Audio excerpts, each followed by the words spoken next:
Hajime may have all these skills and abilities that make him damn near godlike, but a large majority of his raw power comes from his creations. His massive arsenal of weapons, vehicles, and equipment that he seems to rely on more than his extremely overpowered ancient magic. The man can literally manipulate the very fundamentals of reality, yet for some reason he prefers to just shoot things instead. That's not to say I'm complaining, but I just think it's a bit of a roundabout method for someone who has abilities on par with Rimuru. He does start to imbue a lot of his later weapons with ancient magic capabilities, but that's a whole new level of power that we won't see for a while. So, based on how far we are in the anime, let's take a look at exactly what his current arsenal is capable of. The collection of weapons we've seen so much, along with the powerful few that the anime unfortunately skipped over. But first, this video is sponsored by Tales of Luminaria, the recently released mobile RPG from Bandai Namco Entertainment that brings with it quite the expansive narrative. Just like how you'd expect from any other Tales game, Tales of Luminaria shines with the way it immerses you in its story.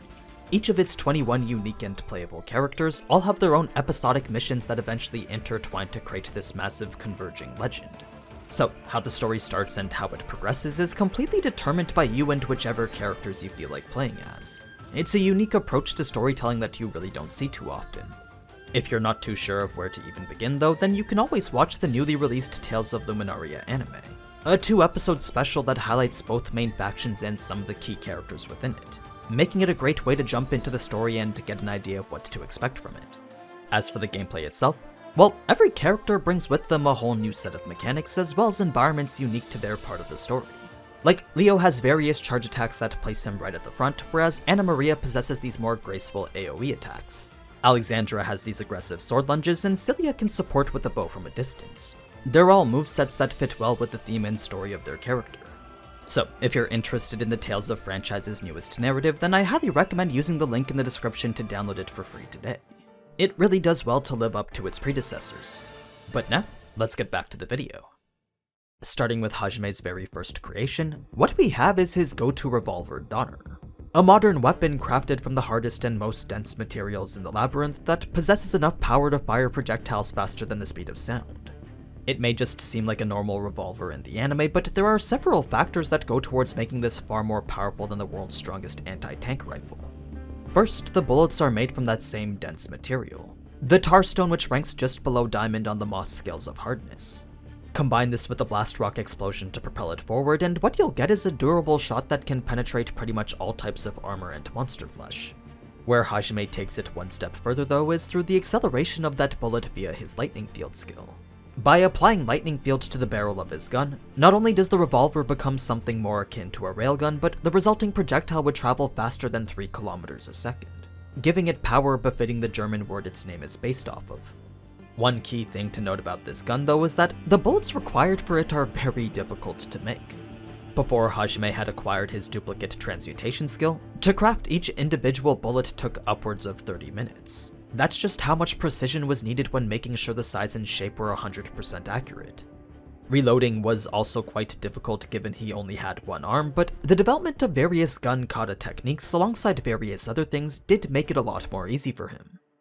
So, with that being Donner and Schlag, next we have the railgun enhanced anti-tank rifle Schlagen, a single-shot rifle Hajime deemed necessary to make after having fought the Scorpion.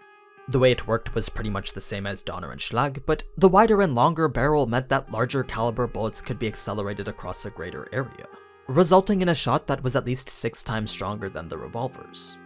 Then, just like before, the bullets for this were crafted with as much precision as humanly possible. Tar was used for the shell's core, then an additional layer of even denser material was coated to harden it. Once the perfect amount of blast rock was packed into the casing, Hajime would then possess the ideal FMJ bullets he'd always wanted. Now, it may have been a little hard to judge in the anime, but a shot from this was deemed to be more powerful than even a battleship round. That's why it's his go-to weapon when facing off against enemies whose armor is Azantium level. It provides that additional penetrative power that Donner and Schlag simply can't. Stepping aside from Hajime's weapons now, next we have his prosthetic parts of Demon Eye and Cyborg Arm, self-made artifacts that do much more than what the real ones ever could have. So, if we start with the arm, by infusing it with mana then filling it with pseudo-nerves, Hajime could move and feel with it just like before. The only difference is that this one was reinforced with several types of specialized doors, and somehow he'd found a way to install a shotgun into it. As for the eye, well, after losing his real one in the fight with the Hydra, Hajime decided to make up for it by imbuing a divinity stone with detect magic and foresight, resulting in this artificial eye that could see much more than just a normal one. Of course, the addition of pseudo-nerves allowed images to be sent directly to his brain, but these additional enhancements also allowed him to see the flow and strength of mana as well. Everything from the color and element of a spell, all the way to the very core bringing it into existence, could now be perceived and manipulated by Hajime. So, should anyone ever try to cast a spell in Hajime's vicinity, then Hajime could easily disrupt its creation by shooting its core. It's an aspect to combat that he didn't even know was possible. As for the reason he chooses to cover it with an eye patch, well, that's simply due to the Divinity Stone's natural properties. Because of its high concentration of mana, Hajime's demon eye was always giving off this faint blue glow, something he couldn't figure out how to get rid of and didn't really feel like dealing with if it was out in the open. But anyway, it was around this same time that Hajime would also come across an artifact known as the Treasure Trove, a ring-shaped support for a magical ruby which was capable of creating this artificial dimensional space for storage. Hajime wasn't entirely sure how big the space really was, but it was certainly large enough to store all his weapons, tools, and crafting materials. So anytime we see him pull a weapon or vehicle out of thin air, that's him withdrawing it from the dimensional space this ring provides. Anything within 1 meter of the ring could be deposited or withdrawn at will. Now, switching back to his weapons, it was during this time that Hajime had also created a Gatling gun and rocket launcher. The minigun Metsadai was designed for situations when there were simply too many enemies. After his run-in with the Raptors, Hajime didn't want to feel overwhelmed by sheer numbers ever again. So, by creating this railgun enhanced Gatling gun, Hajime could now fire 12,000 30mm rounds a minute for an absolute max of 5 minutes. That may not seem like a very long time, but 60,000 rounds of railgun enhanced bullets is more than enough to take on entire armies. I'm sure it does well to live up to its English name of butchery. Once it reaches that 5 minutes though, even with its specialized barrels made from rare self-cooling ore, the heat would simply become way too much to handle. So much so that the gun can't even be used for a very long time after. As for the rocket launcher Orkan, this was more of the AoE solution to the being outnumbered problem.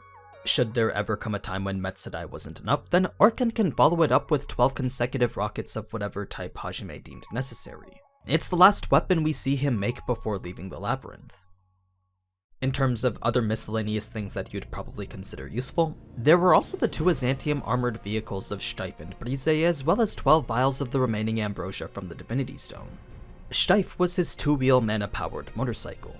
By using mana as fuel, Hajime could apply his mana manipulation skill to directly control the speed of it. The more mana he put in, then the faster Steiff would go and vice versa. An interesting thing to note about how it runs is that, in order to ensure the ground it's traversing is mostly flat, a special enchantment has been added which smooths the ground ahead before the wheels can even reach it, making for a relatively comfy ride in what would otherwise be bumpy terrain. Now, I don't think there's any weapons installed into this one, but Hajime definitely made sure to make up for that in his 4-wheeler Brise. In fact, the only reason he'd even given this Hummer a trunk in the first place was just so he could sit in the back and fire his Gatling gun if he ever needed to. But aside from that same smoothing mechanism and Azantium armor, Brise also boasts several turrets and rocket launchers. There's a smaller capacity version of Orkan, as well as a mounted version of Schlagen, both of which could be activated and fired at any time via Hajime's mana manipulation. So Brise was pretty much this indestructible tank, one that could likely deal with every known monster in the entire world. The only setback is that, just like Steiff, only people like Hajime can use it. The fact that it runs on mana means that only those with direct mana manipulation can even start it. In any case, I'm sure you don't need me to tell you, but those 12 vials of ambrosia are Hajime's only lifeline. Yes, there does exist basic forms of healing magic, but that definitely wouldn't be enough for anyone who's strong enough to put Hajime in a near-death situation. So, by having these 12 vials available, Hajime can either choose to recover from any near-fatal injury 12 times, or use it to save someone who's about to die just like how he did with Meld. It's a very limited resource that should be considered a big deal whenever it's used. But at the same time, it's also this cheat that ensures people won't die so long as there's still some of it left. Now, moving on to when Hajime was traversing the second labyrinth, and that's when we get our first look at the Pile Bunker. A 2.5 meter tall cannon attached to his arm that's used to penetrate even the most sturdy of defenses. By making use of his compression synthesis derivative skill, Hajime was able to make a 4-ton spike consisting purely of Azantium. So with all that mass being condensed into a small 1 meter by 20 centimeter stake, this was by far the hardest and most dense object on the entire planet. It's the ultimate defense breaker when accelerated via lightning field and a blast rock explosion. That said, given the amount of prep needed to ensure a proper hit, it wasn't necessarily the greatest for every situation. Unless the target was already incapacitated, then it'd be tough to get enough time to fix the anchors, charge the spike, then fire it at them, thus making it less than optimal for moving targets. Now, before we get to Hajime's next weapon, we first need to talk about his use of golems. Reason being that the way these work coincide heavily with the functionality of his next creations. So, as we saw in the anime, these mechanical birds were capable of flying and performing recon, a feat that wouldn't normally be possible if not for 2 key factors. The first is the imbuing of some gravity magic enchantments, then the second is the embedding of a spirit stone. The enchantment is what allows these drones to defy gravity, while the spirit stone is the tool that lets them be controlled remotely. You see, if 2 spirit stones are filled with the same type of mana, then the stone Hajime keeps with him can be used to remotely control the stone embedded into the drone. So that's how Hajime is able to fly them remotely.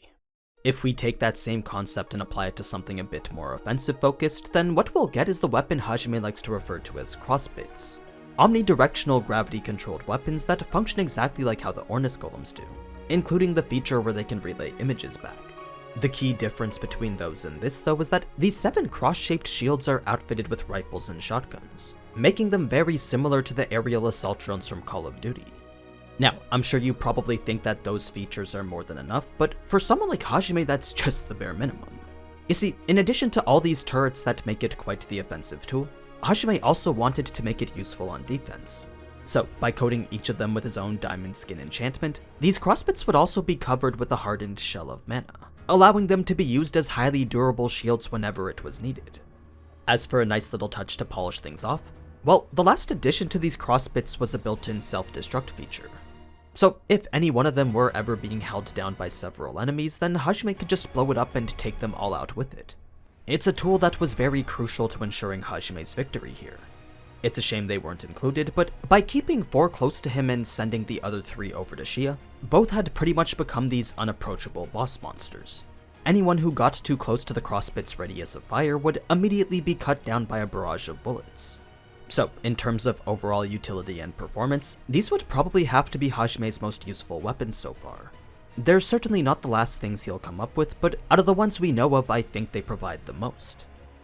Now, the last unique weapon we've seen in the anime is the 2-meter tall shield that Hajime can equip to his arm just like the pile bunker.